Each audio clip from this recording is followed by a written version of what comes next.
Today we look into the interesting history of a small island that sits 2,300 miles off the coast of Chile. This island is Easter Island. Rapa Nui, also known as Easter Island, is believed to be first discovered between the years 700 to 800. The first human inhabitants were believed to be Polynesian emigrants from the Marquesa Islands. The first ruler of the newly settled island was Hotomachua. They called the island Te Pito o Te Henua. By approximately 1200, the inhabitants of Te Pito o Te Henua learned the nature of their island and did very well in agriculture. With that being said, crops were abundant enough for them to shift their focus onto other things.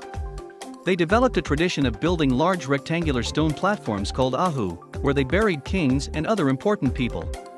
It's estimated that during the 15th or 16th century the civilization of Te Pito o Te Henua was so highly advanced that they put nearly no focus on their agriculture.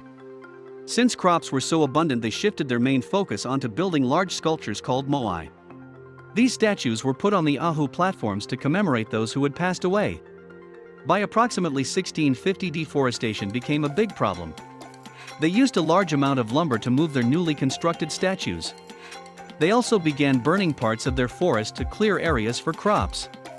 By the 1700s, the island was nearly completely treeless. Since they no longer had lumber, they didn't have a way to move statues, so the tribe quit carving statues. Although the island was treeless, they adapted well. The lack of trees caused the wind to dry up the land, but they used a new technique to prevent this. They would put rings of stone around their crops to prevent wind from drying up the soil.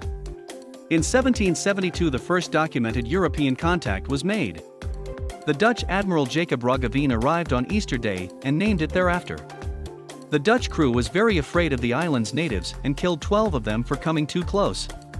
In the late 1800s, the Europeans returned and enslaved thousands of the island's natives. Catholic missionaries also made a trip to Easter Island in 1866. The missionaries were successful on their mission and converted all remaining tribe members to Catholicism. In 1903, a British company named Williamson Balfour and Company signed a contract to lease the island for 50 years. The town of Hongaroa was fenced in, and the rest of the island was used for a sheep farm. Up to 70,000 sheep roamed the island freely. Today, Easter Island is home to about 3,000 people, and the island thrives off of tourism.